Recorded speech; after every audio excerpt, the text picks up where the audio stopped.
मेरा नाम अमन है।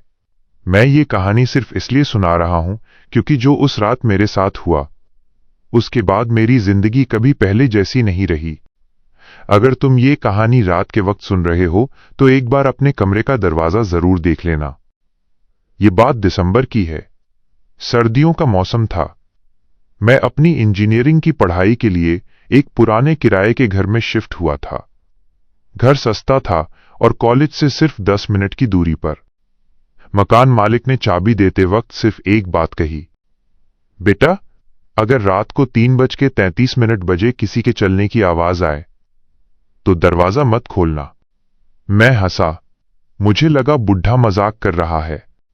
पहली 3 रात सब नॉर्मल थी, लेकिन चौथी रात मेरी आंख अचानक खुल गई। मोबाइल उठाया। टाइम था 3:33 AM। उसी वक्त थक थक थक, जैसे कोई धीरे धीरे लकड़ी के फ्लोर पर चल रहा हो। मैंने सोचा ऊपर वाले फ्लैट में कोई होगा। फिर याद आया, ऊपर तो कोई फ्लैट ही नहीं था। मेरा गला सूख गया।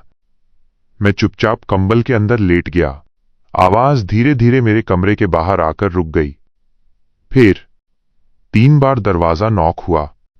टोक टोक टोक। मैं सांस रोककर पड़ा रहा। 5 मिनट तक कुछ नहीं हुआ।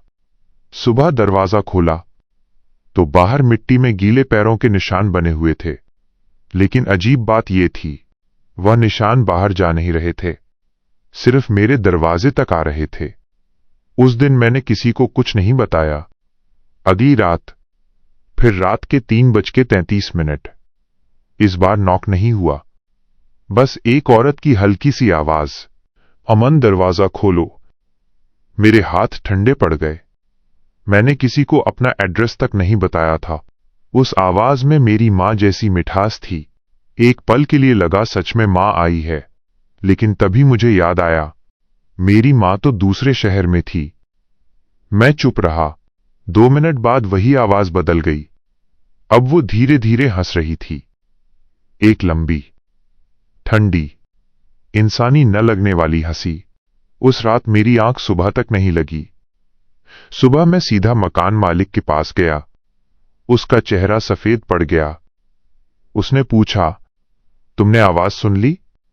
मैंने हां में सिर हिला दिया।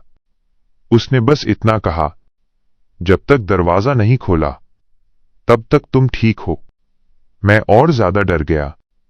उसने बताया कि सालों पहले उस घर में एक औरत अकेली रहती थी।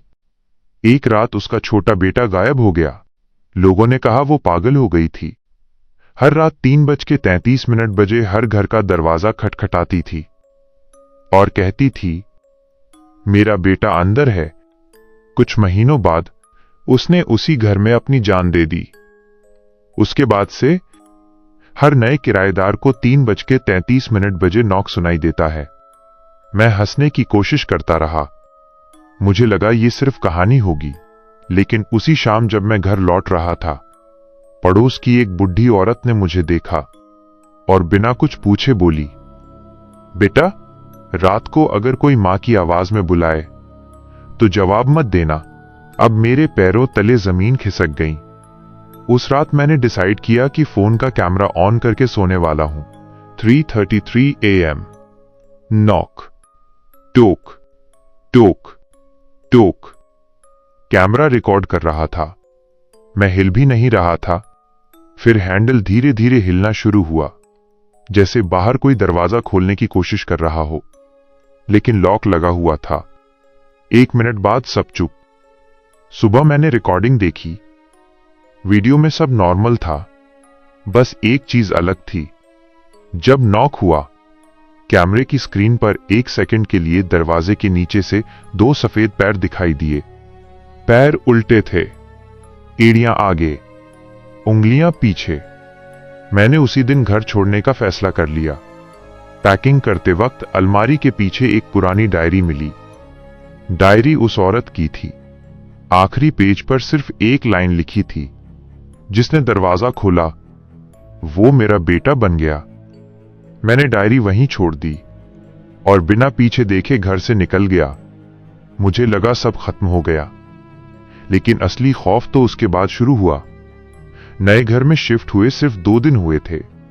तीसरी रात मेरी आंख खुली, मोबाइल उठाया, टाइम 3:33 AM।